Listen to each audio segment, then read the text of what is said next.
Will the world number one claim the French Open title on the 10th anniversary of when she won the junior tournament? Simona Halep, Zimbio.com. Simona Halep is number one in the WTA rankings, at least today. Roland Garros is her favorite tournament, and that's as it should be. She must have begun her love for Paris's Grand Slam in 2008 when she took home the simple juniors FIA girls title. She turned pro in 2006 when she was a mere 14 years old, and even though it took her a bit of time to make her way to the top of the women's rankings heap, she's finished each year since 2014 inside the top 10. In October of 2017, she first claimed the top ranking and has teetered there off and on since then. There is something winsome about the young woman from Romania. She has a real love for the game, and even though she is tiny by today's women's tennis standards, she can move around the court quite swiftly and has the statistics to back that up. She's 5 feet 6 inches tall.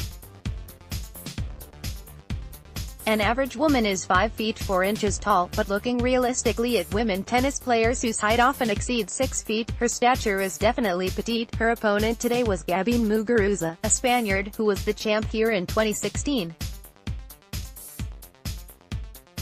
Up until today, Muguruza hadn't dropped a set at this Roland Garros. This afternoon she dropped 2-6-1, 6-4. By the way, Muguruza is 6 feet tall. On Saturday, June 9, Halep will appear once again in a spotlight in Paris. She will face American Sloane Stephens in the championship. Stephens defeated fellow American Madison Keys 6-4, 6-4 in the other semifinal.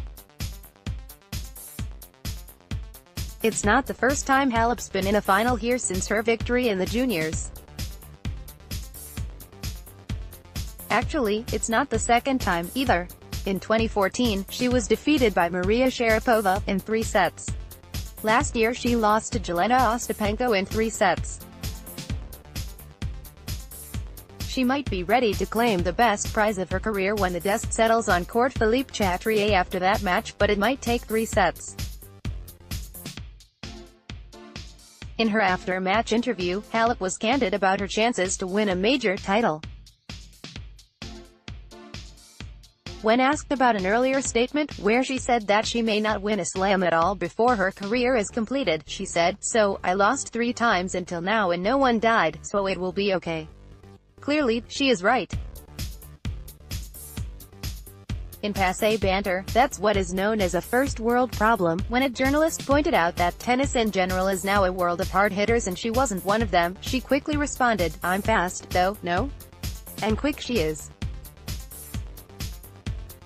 It has served her well in the 12 years since she has been on the professional circuit. She has been working to improve her game's good things, and she seems happy with where she is today. She spoke at length about her focus, which has wavered now and then, but of late, it seems clear to her that she needs to focus on her game. "If I'm able to play my game every match I play, then I have a better chance to win. If I focus on the opponent, then I lose my game.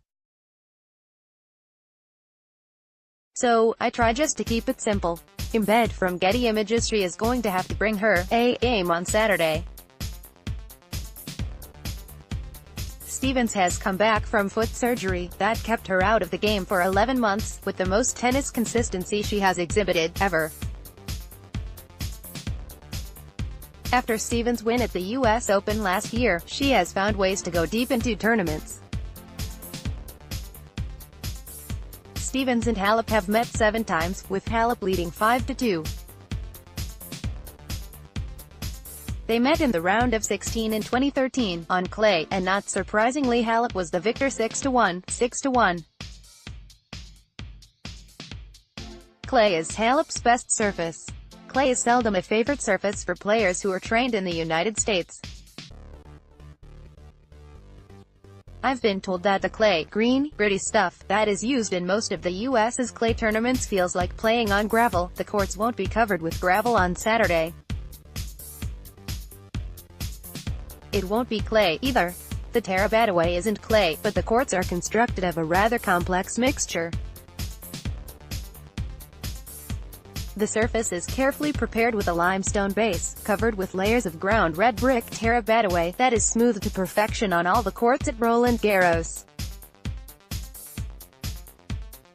The gliding players make it seem easy as they move from side to side, and it may be akin to ice skating. Once the process is learned, then it's like riding a bicycle. No matter how long it's been, the movement comes back because it's locked somewhere in one's brain.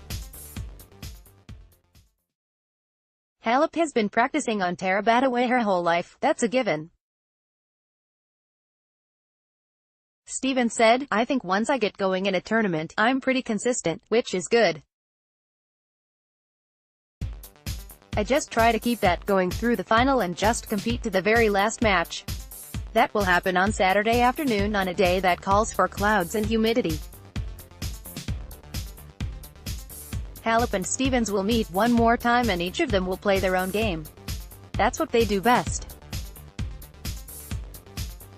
There will be a new name in the Roland Garros history books.